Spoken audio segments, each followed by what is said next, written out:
तेरा भी वही मजहब है जो मेरा मजहब है, तेरा भी वही खुदा है जो मेरा खुदा है। बता तो सकी हमारी शरीयत में ये मुर्दार खाना तो हलाल लगी है, तू इसे किधर लेके जा रही है। उस खातून ने कहा था, ओ परदेसी मुझे ये नहीं मालूम कि तू है कौन, कहाँ का रहने वाला है, लेकिन मैं तुझे बताना ये चाहती हूँ कि मैं इसको जो लेकर के जा रही हूँ अपनी मर्जी से नहीं, बल्कि ये भी शरीयत का फैसला है। क्या कहना क्या चाहती हो? उस खातून ने कहा था कि मैं इसको पकाने के लिए लेकर के जा रही हूँ। हजरत रबी बिन सुलेमान कहते हैं, तू इसको ले जाकर के क्या करेगी? क्या तुझे पता नहीं है मुस्तफा की शरीयत हराम कहती है मुर्दार के खाने को, आप क्यों लेकर के जा रही हो? उसने कहा, रबी तुझे क्या पता है, जब से मेरे शोहर का इंतकाल हुआ है गुर्बत ने आके बेड़ा जमा लिया है, लेकिन हकीकत ये है कि आज फाको का आलम ये है मेरे बच्चे मौत के करीब आ गए हैं। अगर अब भी ये हराम नहीं खाया मेरे बच्चों को मौत आ जाएगी। बात चलने लगी अमल की। कहा था ऐसी बात निकल आई कि जो लोग मदीना शरीफ गए, उम्रे के लिए गए, कहा कि कुछ भी नहीं तो एक एक क्विंटल खाना बर्बाद हुआ है। कितना कितना? एक एक क्विंटल। बोलो कितना? एक एक क्विंटल खाना। मैंने कहा तब तो ये बर्बादी कहीं जहन्नम में ना ले जाए। कहने लगे क्यों? मैंने कहा वजह यह है, अगर हुजूर ने कयामत में इतना पूछ लिया, मेरे शहर में आके इसी में लेटने वालों, मेरे शहर में आकर के बेहतरीन मशरूबात से जिंदगी का लुत्फ उठाने वालों, तुम एक एक लाख का खाना, एक एक क्विंटल खाना कचड़े में फेंकते थे, जबकि फिलिस्तीन में मेरे चाहने वाले एक एक दाने के लिए परेशान थे। मुझे तुम्हारी हाजिरी तो अच्छी नहीं लगी, तो कहीं ऐसा ना हो कि ये हाजिरी वबाले जान ना बन जाए। अल्लाह। इस चीज का डर भी सताया। बात होने लगी तो मैंने कहा सरकार मुझे एक बात याद आई और मैं बात रखना चाहता हूं। कभी कभी ये जरूरी नहीं है हाजिरी ही असल हो, हाजिरी भी असल हो। सूफी साहब के बिला तारीख में बहुत बड़ा नाम एक आता है, नाम हजरत अब्दुल्लाह इब्न मुबारक का है। मुहद्दिस है, हुजूर की हदीसें बयान करते हैं। और यही वाकया एक और बुजुर्ग है, नाम आपका है रबी बिन सुलेमान, उनकी तरफ भी यह वाकया मंसूब है। रबी बिन सुलेमान हज के इरादे से घर से निकले। जब हज के इरादे से निकले, लोग आए, मुबारकबादियां दी और दरवाजे से निकले, बस्ती के बाहर तक छोड़ने के लिए आए। सुने, अल्लाह करे ये हौसला हमारे अंदर पैदा हो। बस्ती के बाहर तक लोग छोड़ने के लिए आए। मुबारक हो हुजूर के शहर जा रहे हो, मुबारक हो हुजूर के शहर जा रहे हो। ये काफिला मदीने शरीफ के लिए रवाना हुआ। चलते चलते रास्ते में कयाम किया काफिले ने, जरूरतों के सामान अपने अपने थे। हजरत रबी बिन सुलेमान भी अपना जरूरत का सामान लेने के लिए निकले। मैं पहले बता दूं, कोई ये ना कहे जी मैंने वो पढ़ा है, तो आपने जितना पढ़ा है आप उतना लड़ेंगे, लेकिन मैंने दोनों का नाम पढ़ा है, दोनों का पढ़ा है। रबी बिन सुलेमान, हजरत अब्दुल्लाह इब्न मुबारक। थोड़े से मिलता जुलता वाक़या, थोड़ा सा कमोबेशी है, लेकिन है यही मिलता जुलता वाक़या। रबी बिन सुलेमान कहते हैं कि जो काफिला था मेरे हज जाने वाला ना, रास्ते में रुक गया, मैं भी रुक गया। तो सारे लेटे हुए थे, मैं दोपहर का वक्त था, मुझे कुछ जरूरी सामान लेना था। मैं मार्केट के हिसाब से निकला, जा रहा था, मैं रास्ते से गुजरा, मैंने एक खातून को नकाब में देखा। नकाब पर उस खातून निकली और मैं उसके पीछे पीछे, किधर जा रही है दोपहर में, वो आगे आगे। कहते हैं कि रास्ते में उसको एक जानवर मरा हुआ मिला, एक परिंदा। उसने उस परिंदे को उठाया और गोद में रखा और लेके पलट के जाने लगी। मैंने उससे कहा, तेरे नकाब से लग रहा है कि तू हुजूर का कलमा पढ़ने वाली है? कहा जी। कहा फिर ये बता, ये मरा हुआ जानवर क्यों उठाया तूने? मरा हुआ जानवर क्यों उठाया? उसने कहा सुने, ये मेरा और मेरे रब का मामला है, आप बीच में दखल अंदाजी ना करें। रबी बिन सुलेमान कहते हैं कि जब उसने ये बात कही, मैंने कहा वजह क्या है?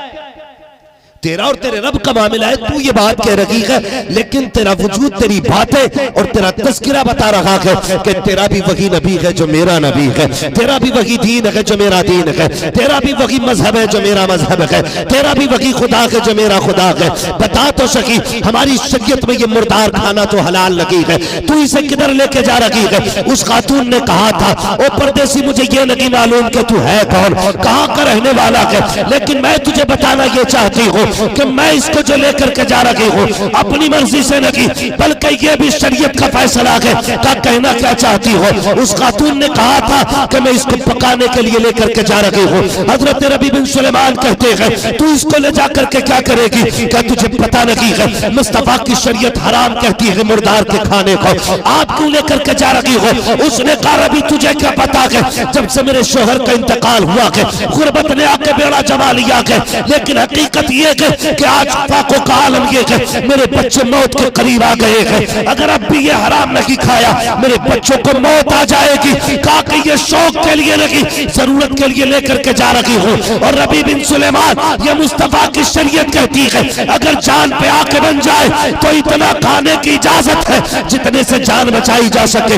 रबी बिन सुलेमान ये कह के पलटने लगे, आपने कहा बता तो सही तू है कौन, कहाँ का रहने वाला के, जा किधर रखा के? हजरत रबी बिन सुलेमान कहते हैं मेरे मुंह से जुमला निकल गया, मैंने कहा मैं मदीने जा रहा हूँ। कहा मैंने इतना कहा था, उस खातून की आंख में आंसू आ गए, हिचकी भर के उसने पर्दे की आड़ से कहा था ओ जाने वाले जब मदीने पहुंचे हमारे नाना से हमारा सलाम कह देना।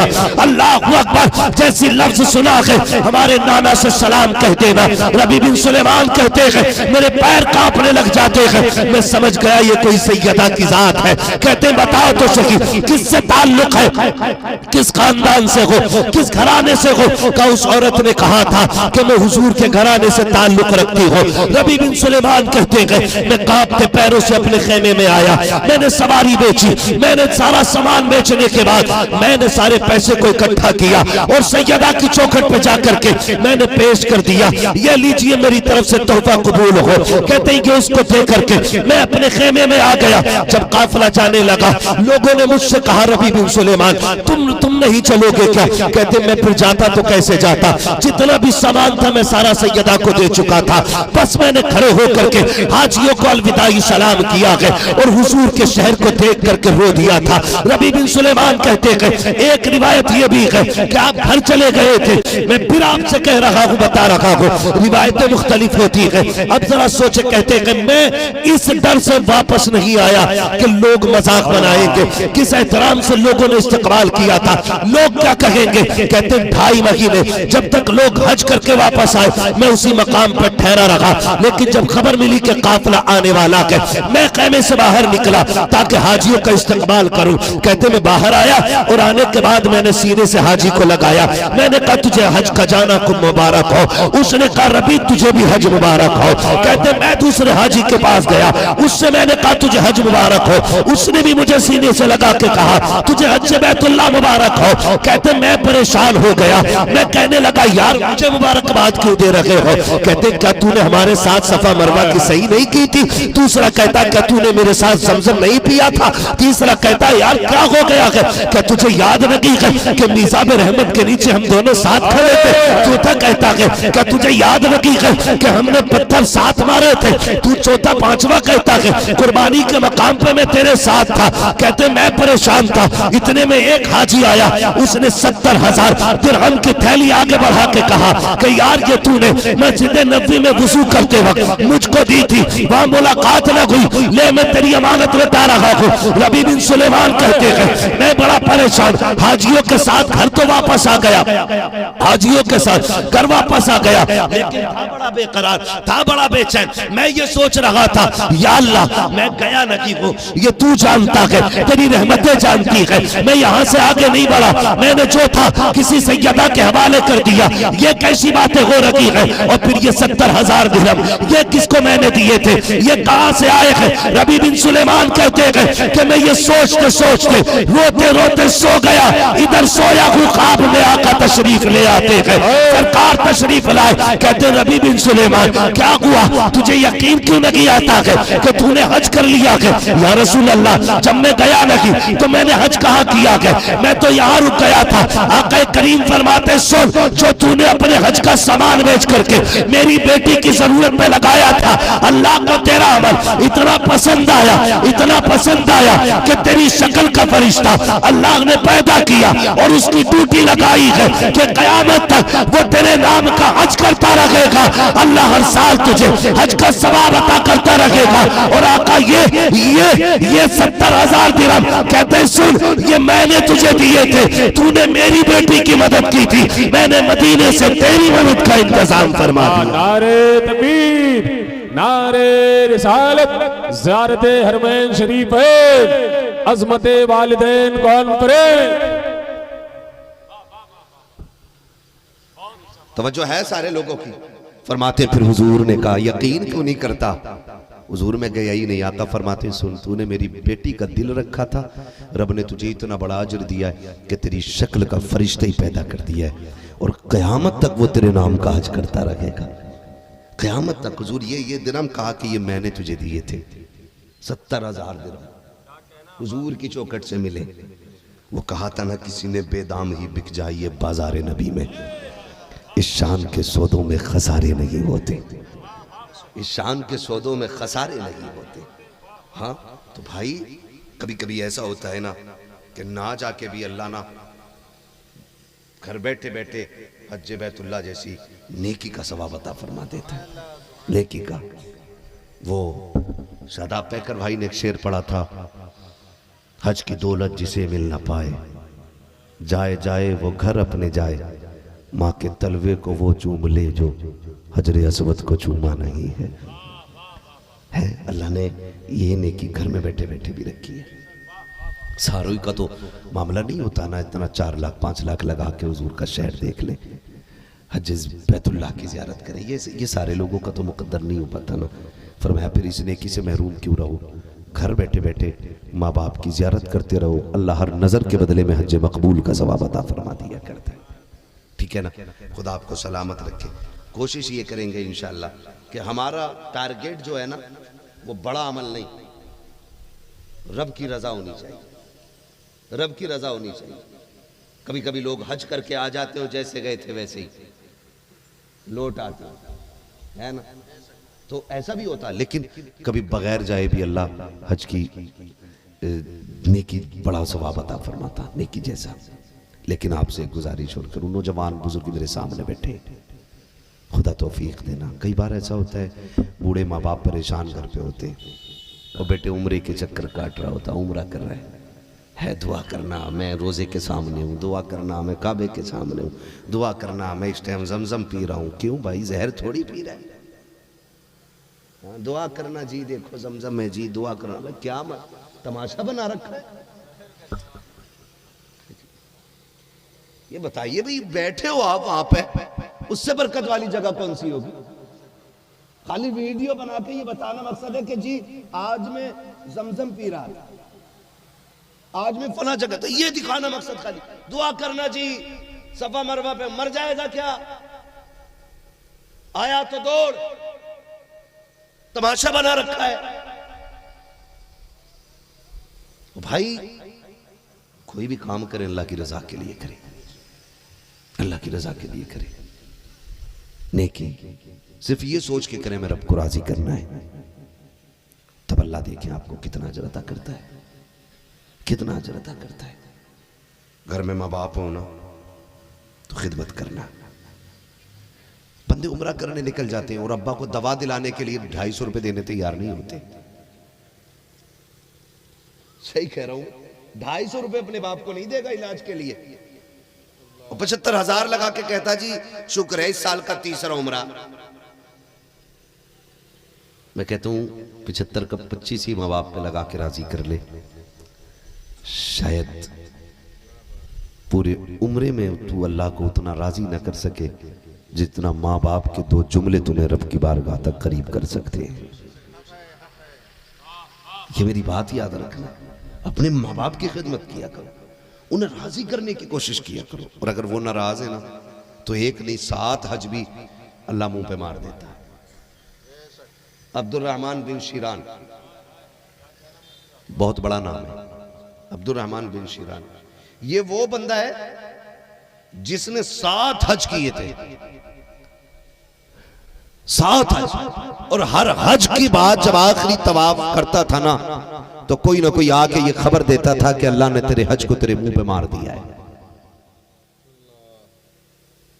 एक बार हजरत अब्दुल्लाह इब्न मुबारक हज के लिए गए, आपको वापस आना था हज से, तो आखिरी बार का लाओ एक बार और काबा शरीफ की जियारत कर ले।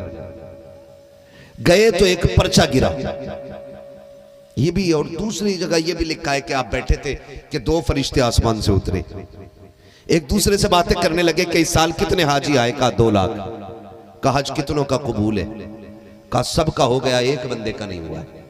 अब्दुल्लाह इब्न मुबारक कहते हैं कि जब ये सुना ना मैंने कि सबका हज कबूल हो गया, एक बंदे का नहीं हुआ, कहते मैं कांप गया, मैंने सोचा कहीं वो बंदा मैं ही तो नहीं। कहते हैं इस डर से मैं उठा अपनी जगह से और उनके पास गया, मैंने कहा बताओ कौन है वो जिसका हज कबूल नहीं है, नाम क्या है उसका, कहीं मैं तो नहीं।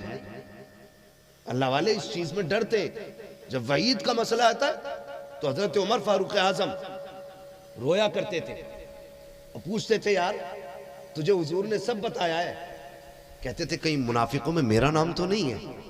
हजरत उमर जैसा बंदा, इतनी बड़ी शख्सियत, कहीं मेरा नाम तो नहीं, ये अल्लाह वालों का डर होता है। और जब फजाइल होते तो वो ये नहीं होते कि मैं ही तो नहीं इसमें, लेकिन जब डर का मसला होता है, अज़ाब का मसला होता है, कहते यार कहीं मैं तो नहीं। जब फरिश्तों ने कहा ना कि एक बंदा जिसका हज कबूल नहीं, हज़रत अब्दुल्लाह इब्न मुबारक कहते हैं यार कहीं मैं तो नहीं हूँ, कौन है वो, नाम बता दो। कहते हैं नाम अब्दुर्रहमान बिन शीरान, नाम अब्दुर्रहमान बिन शीरान है। का पहचान क्या है, का उसका एक हाथ नहीं है, एक आंख नहीं है। का कहाँ मिलेगा, कि फला मकाम पर बैठा हुआ है, जाओ वहां पर मिल जाएगा, उससे कह देना कि अल्लाह ने उसका हज पे मार दिया है।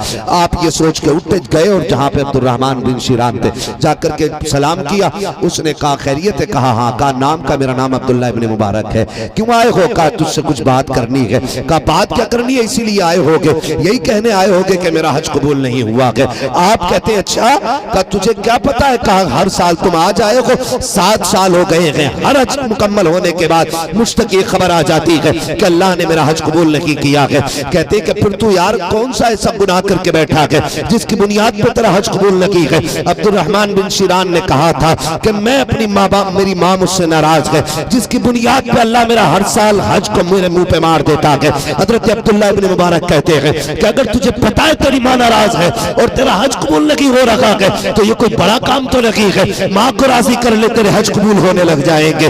उसने कहा यार तुझे क्या बताऊं, तू ठहरा परदेसी, मेरी माँ है कि राजी नहीं होती है। आप कहते हैं ये कौन सी बात है, चल मैं तेरी माँ से तेरा समझौता करा देता हूँ। हाथ पकड़ के अब्दुर्रहमान बिन शीरान का हजरत अब्दुल्लाह इब्न मुबारक उस माँ के खेमे तक लाए गए, माँ भी हज करने के लिए आई हुई है। कहा कौन सा खेमा है तेरी माँ का, कहा जाओ अगर मेरी माँ का पता लगाना है, एक पहचान है। कहा क्या, कहा जब सब सोते होंगे मेरी माँ के खेमे से कुरान की तिलावत की आवाज आती हो।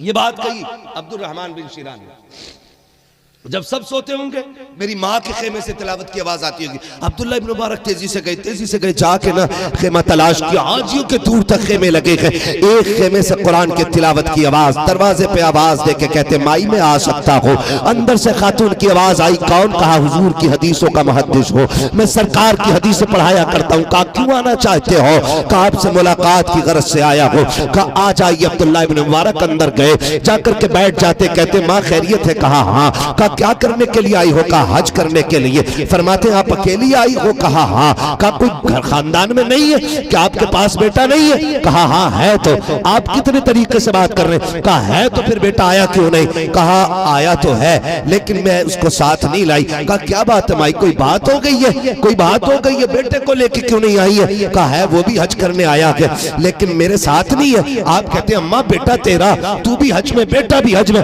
फिर बेटा तेरे साथ क्यों नहीं है। इतनी बात कही, माँ हिचकी भर के रोने लग जाती है, हिचकी भर के माँ रोने लग गई। आप कहते अम्मा बता तो सही बात क्या है, क्यों रो रही हो। और याद करना मेरे प्यारे, माए थप्पड़ मारे तब माए नाराज नहीं होती है, माए तुम्हें धक्के दे के घर से निकाल ले तभी माए नाराज नहीं होती है। अगर वो झोली फैला के तुम्हें बददुआएं दे तभी बददुआएं नहीं होती है। अगर माँ तेरे जुमले सुनकर रो दे तो समझ ले अल्लाह का अर्श हिला दिया है आज तूने। अगर तेरी तौबा से माँ का दिल टूट गया तो समझ ले आज तूने आसमान जुबान को जंबिश दे दी है, ये जरूरी नहीं है कि तेरे अमल से माँ की चीख निकलेगी तब जाकर के तुझ पे अजाब आएगा। अगर माँ की आंख भीग जाएगी समझ लेना तूने अपनी तबाही का रास्ता खोल लिया है। लोग पूछा करते हैं बर्बादी का पता कैसे चलता है, मैं कहता हूँ समझे वो बर्बाद है जिसके सामने बात करते हुए माँ बाप के लहजे टूटने लगे, समझ लेना वो बेटा टूटने वाला है। जिसके सामने माँ बाप की आवाज दबने लगे समझ लेना इसकी तरक्की खत्म होने वाली है। जिससे बात करते वक्त माँ बाप को यह एहसास हो कि गलत बात न निकल जाए समझ लेना अब इसे कोई बचाने वाला नहीं है। वही बाकी रहता है जो माँ बाप को दुनिया के अंदर बादशाह की नजर से देखा करता है, उनके कदमों में उनका नौकर बन के रहा। बेशक सुभान अल्लाह सुभान अल्लाह। याद रखिएगा माँ बाप को समझे और कदर करें। जब कहा ना क्यों नहीं आया बेटा, क्यों नहीं लाई, बेटा तो बेटा होता है, माँ की चीख निकल गई। आप देखें तजर्बा करना, कभी हम खानदान में गांव में बैठे होते हैं और दादी सब ठीक है, बड़ी अम्मी सब ठीक है, ताई चाची ये बोल के हम बात करते, हाँ बेटों का क्या हाल है, तो माँ कह तो ये देती है बड़े अच्छे बेटे दिए अल्लाह ने, 3 बार खाना देते। जुमले तो उसके थे कि 3 मर्तबा खाना देते। अगर ये कहते कहते आंखें भीग गई है ना तो समझ लेना ये माँ फाके से रहती है। माँ बाप बहुत बड़ी दौलत है, इतनी बड़ी दौलत है, मैं क्या बताऊं आपको। इससे समझें दुनियावी तौर पे अगर बेटा चोरी कर ले, कोर्ट सजा सुना चुकी हो, कोर्ट के अंदर साबित हो जाए कि बेटा चोर है इसका, बेटा जेल काट ले 10 साल की, घर आए ना लोग सब मुंह बिगाड़ के देखते हैं चोर आ रहा है, लेकिन माँ फिर भी कहती है मेरा चांद आ रहा है। माँ के लिए फिर भी चांद होता है बेटा। इतनी बड़ी दौलत माँ है। माँ कभी औलाद को रुसवा करना नहीं चाहती। बाप कभी बेटे की बुराई चौक में नहीं करता है। उसने 3 मर्तबा आपसे पर्चा दे के कहा मेरी दवा नहीं है, आपने 3 मर्तबा फाड़ के फेंक दिया। लेकिन मस्जिद में जब तेरी बात चली ना लोगों के बीच, उसने वहां यही कहा था जैसा अल्लाह ने मुझे बेटा दिया ऐसा सबको दे। जब से मेरा बेटा जवान हुआ है मेरी जिम्मेदारियां उतर गई हैं। ये कह के ना वो बेटों की गंदी हरकतों पे पर्दा डालते। वो एक आर्टिकल किसी ने छापा था, लिखा गया कि एक नौजवान कमाई करके घर लौटा, बीवी कहने लगी सुने जी आपका शो, आपकी माँ जो है ना इसका घर अलग कर दो। कहा क्योंकि ये खांसती है ना तो हमें दिक्कत होती है इसकी खांसी से और बीमारी फैलती है, ऐसा ना करें कि इनका बिस्तर उधर बाहर कोने में कर दे।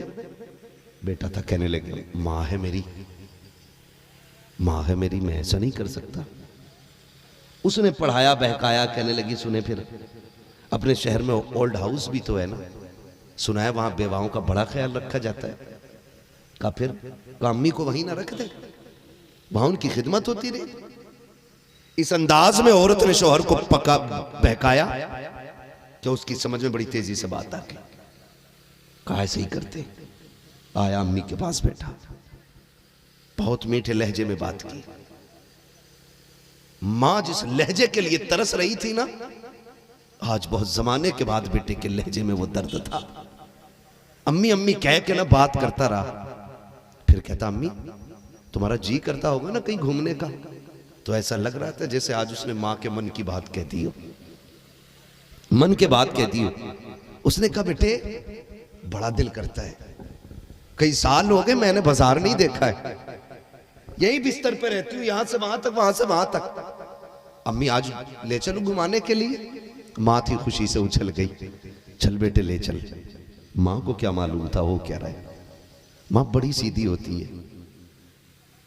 दुनिया कहे ना इसने कत्ल किया, हो बेटा कहते अम्मी मैंने कत्ल नहीं किया। दुनिया की कोई ताकत फिर मां से ये कहलवा नहीं सकती कि उसका बेटा कातिल है।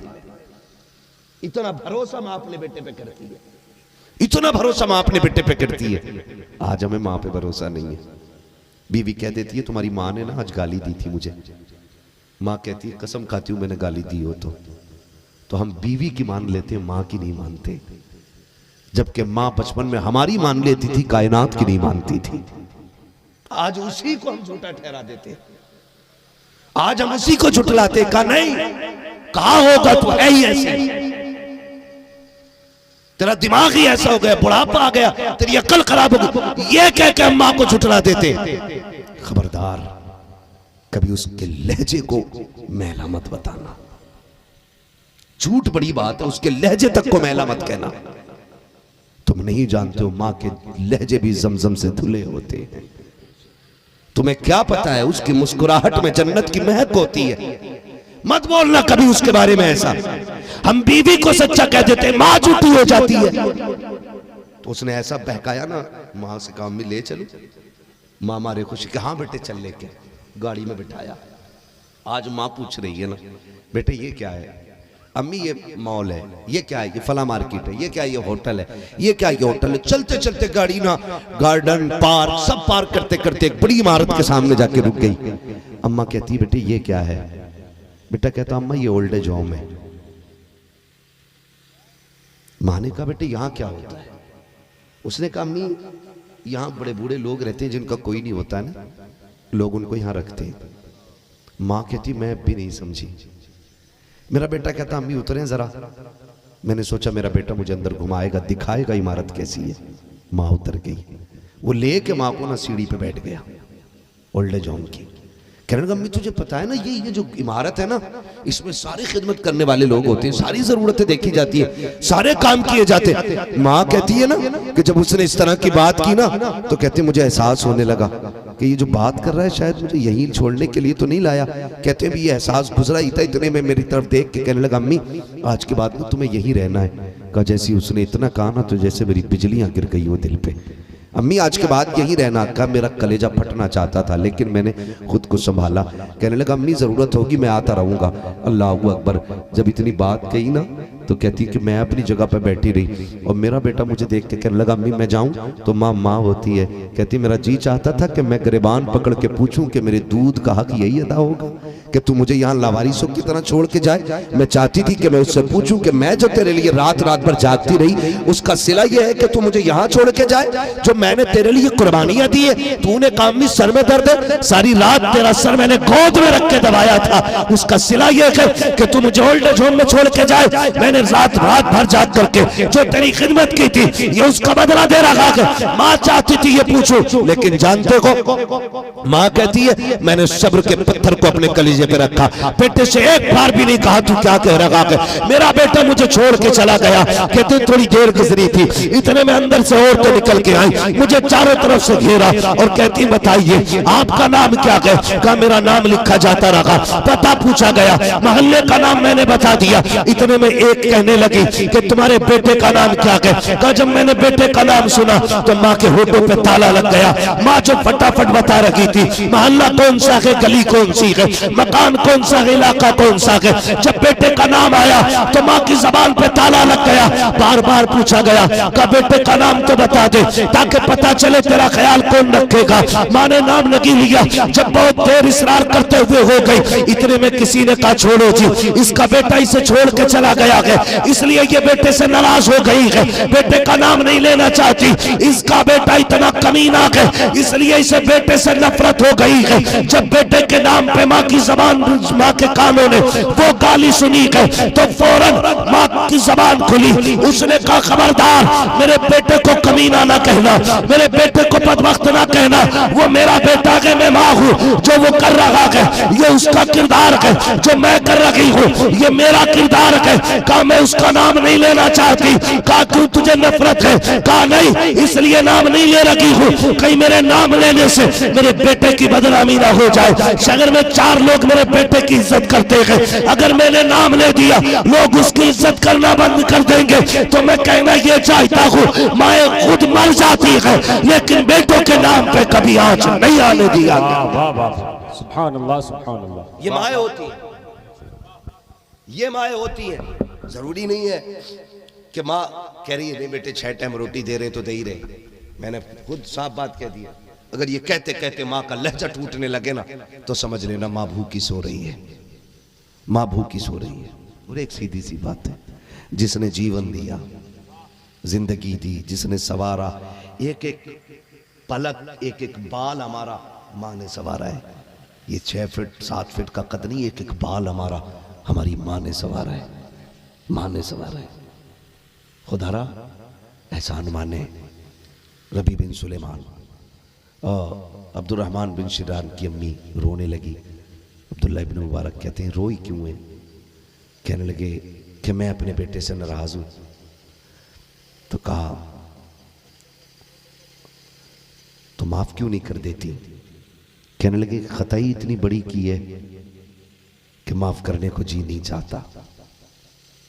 कहा कितनी बड़ी खता? मां ने ना जैसे चेहरे से दुपट्टा ऊपर किया ना कपड़ा, मां की एक आंख नहीं थी। का एक दिन रमजान का महीना था, मैं रोजे थे थी, वो गोश्त लेके आया। वो कहने लगा मुझे बना के दे, शराब के नशे में था। मैंने कहा शर्म कर, अल्लाह का महीना है, रोजे में मुझसे ये काम करा रहा है। मैंने मना किया, उसने इस जोर से थप्पड़ मारा कि मेरी एक आंख खराब हो गई। कहती मैंने उस दिन से बेटे से नाराज हूं। जब इतना सुना ना, आप उठे, उठ के कहने लगे मां अगर बेटा सामने आ जाए तो माफ कर देगी? माफ कर देगी, मिल जाए तो? खनी माफ नहीं करना उसे, उसने मुझे इतना बड़ा जख्म दिया है और तुम माफी की बात करते हो? खमा माफ कर देना बेटा, इतना नहीं करना है। और तू होता कौन है उसकी वकालत करने वाला? अम्मा मैं हुजूर की हदीस से बयान करता हूं, होगा हदीस बयान करने वाला अपने लिए। ये झगड़ा मेरा और मेरे बेटे का है। जब इतना कहा ना तो आपने आवाज दी अब्दुर्रहमान अंदर आ। जब अंदर आए ना तो चादर डाल रखी है। कहते तू माफी क्यों नहीं मांगता मां से? तो आगे बढ़े, कहने लगे मां माफ कर दे। कहा तुझे माफ नहीं करना, तूने मेरे थप्पड़ मारा है। आपने ना चादर उतार दी। चादर उतारी ना तो कहते अम्मा जिस हाथ से थप्पड़ मारा था ना वो मैंने काट दिया, अब तो माफी दे दे। जब इतना सुना है ना मां की चीख निकल गई और बेटे से लिपट के कहने लगी हाथ काटने से पहले तू मेरे पास आ जाता, मुझसे कहता ना मैं हाथ काट दूंगा अगर तूने माफ ना किया। कहती मेरे लाल मैं तुझे माफ कर देती, हाथ ना काटता। जब ये कह के मां ने सीने से लगाया ना तो आसमान से आवाज आई अब्दुल्ला इब्न मुबारक इनसे कह दो अगर मां ने इसको माफ कर दिया है तो फिर रब ने भी इसको माफ कर दिया है। और इससे ये भी खबर दे दो कि हमने इसके साथ तो हज कबूल फरमा लिए हैं। याद रखिएगा अगर हज की मकबूलियत भी लेनी है ना तो माँ बाप की रजा के बाद मिल रही है, रजा के बाद मिल रही है। अगर माँ बाप नाराज है ना तो फिर हज भी मकबूल नहीं होगा। तो कोशिश ये करें हज के लिए जाएं तो माँ बाप को राजी करके जाएं। ये आखिरी बात थी मेरी, माँ बाप को राजी करके जाएं हज के लिए, फिर देखें अल्लाह आपको हज में कितनी लज्जत अता फरमाता है, कितनी उल्फत अता फरमाता है। हाजी अय्यूब साहब और इनके अहलिया हज के लिए जा रहे हैं, अल्लाह इनके हज को कबूल फरमाए और अल्लाह इनके सफ़र को मकबूल फरमा करके हम सबको भी इस सफ़र के सदक़े में मदीने के सफ़र की तौफीक नसीब फरमाए। ठीक है ना? फरमाया गया वक़ज़ा रब्बुका अल्ला ताबुदू इल्ला इय्या व बिल वालिदैनि ihसाना, और तुम्हारे रब ने फैसला फरमा दिया कि तुम्हें इबादत सिर्फ अल्लाह की करनी है और इबादत के बाद जो सबसे पहला काम करना है वो है माँ बाप की फर्माबरदारी।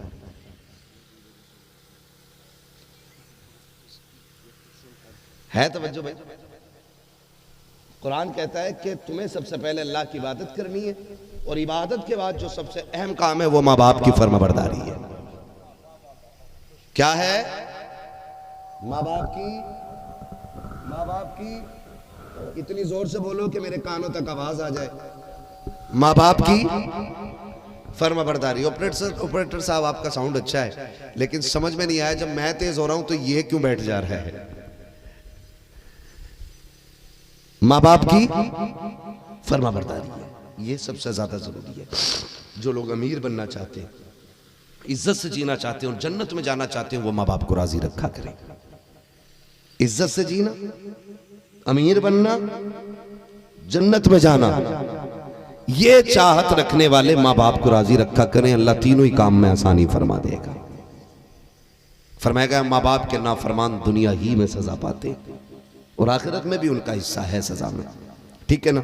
अल्लाह हमें माँ बाप का फर्मा बरदार बनाते और अल्लाह सफ़र ऐसा अता करे कि माँ बाप के साथ हम हुजूर के शहर जाएं। आमीन कह दो भाई। अल्लाह हमें हुजूर के शहर की हाज़िरी नसीब फरमाए। हमारे अब्दुल कादिर भाई, हाँ भाई ने कहा हुजूर को शजरा पढ़ लिया जाए, लेकिन तकरीर तो मैंने कर ली जैसे तैसे आपको देख के, लेकिन शजरा नहीं पढ़ पाऊंगा। बेदार उसके लिए आपको सुभान अल्लाह बोलना पड़ेगा। बोले सुभान अल्लाह। और जोर से बोलो सुभान अल्लाह। देखो हम एक बात बताएं, हमारी थकन जो है ना, मुर्ग मुसल्लम, कौरमे बिरयानी, इन चीजों से नहीं उतरती है।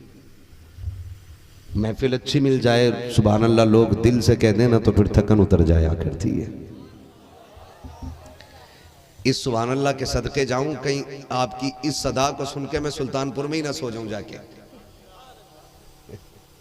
जिस आहिस्ता से आप सुभान अल्लाह करें, जोर से बोलो सुभान अल्लाह।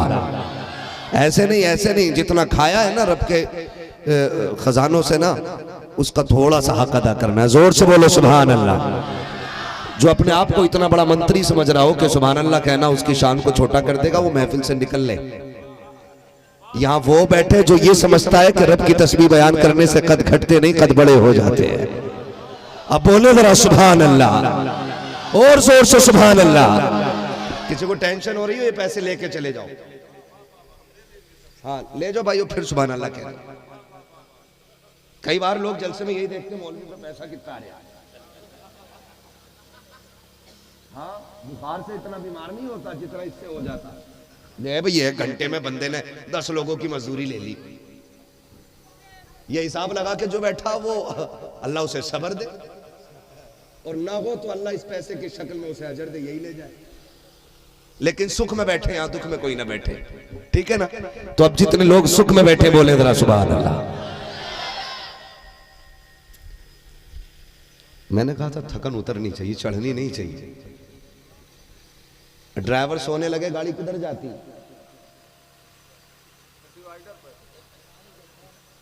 हाँ, और फिर जो सवारी रहती वो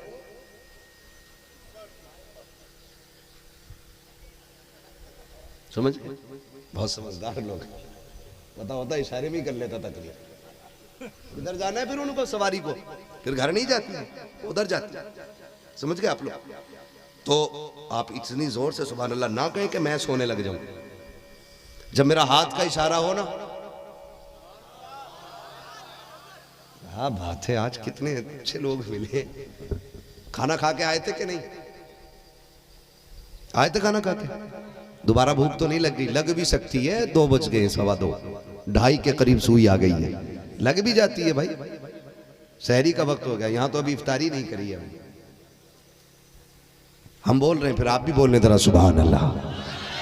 क्या बात है। अब खुली ना आवाज, देखो या अल्लाह जो सबसे ज्यादा जोर से तेरी तस्बीह बयान करे, उसे आज की रात के सदके हुजूर का मदीना नसीब फरमा दे। जो इस और ज्यादा जोर से तेरी तस्बीह बयान करे, इसी साल उसे माँ बाप के साथ रमजान में मदीने का हज सफर नसीब फरमा दे। सारी निकल गई आवाज, अभी कम है। आखिरी दुआ है, ये बुजुर्ग लोग आमीन कहेंगे, ठीक है ना। अगर हो गई कबूल तो काम पक्का। या अल्लाह जो इस बार सबसे ज्यादा जोर से तेरी तस्बीह बयान करे, उसे मरने से पहले हुजूर की जियारत नसीब फरमा दे। ये है आपकी सदा। आप 98 पे पहुंच गए, 100 कर दो, कर दो।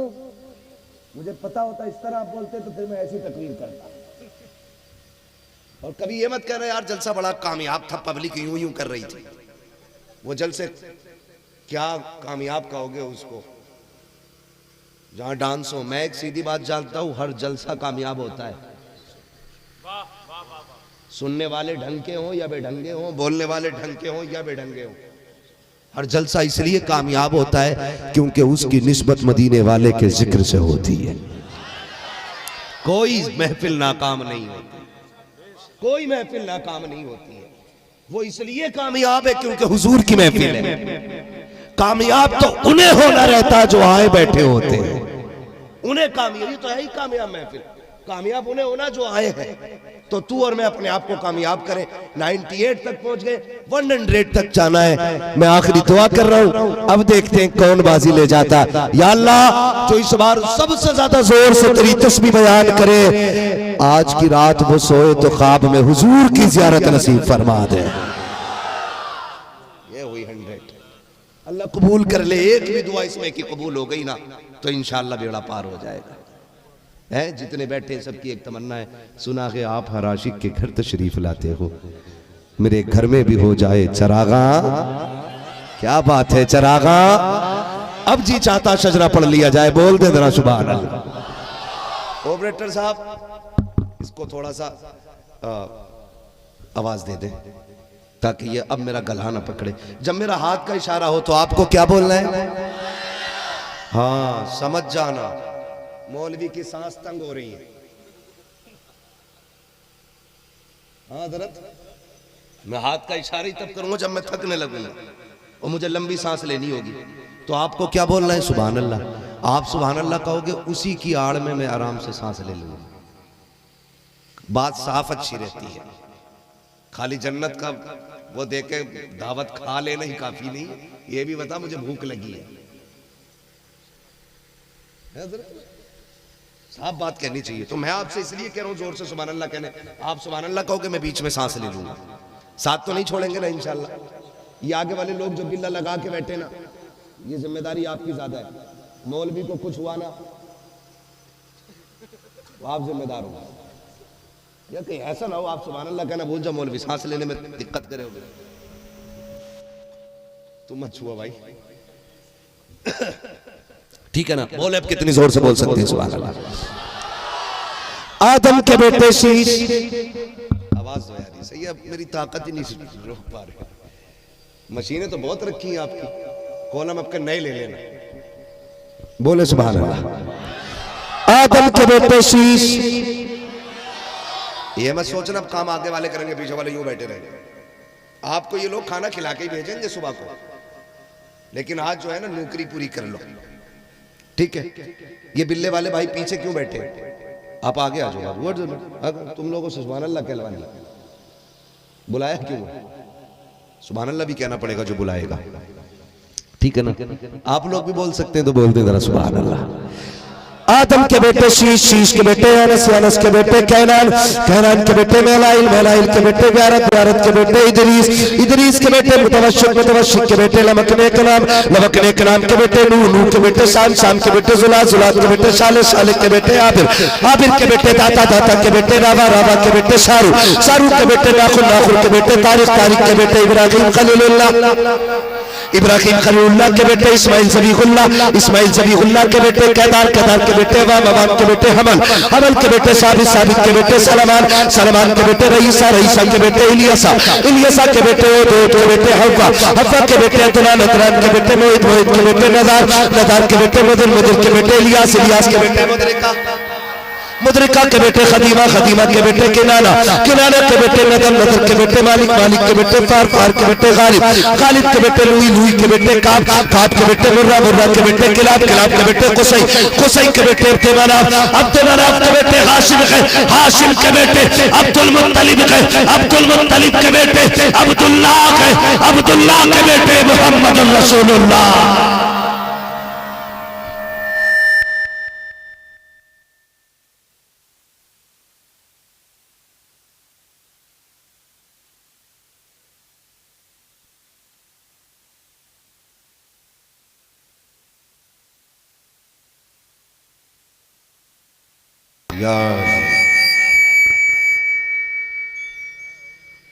बस जो हुए अगला तुमको माफ फरमाए रब्बे कायनात।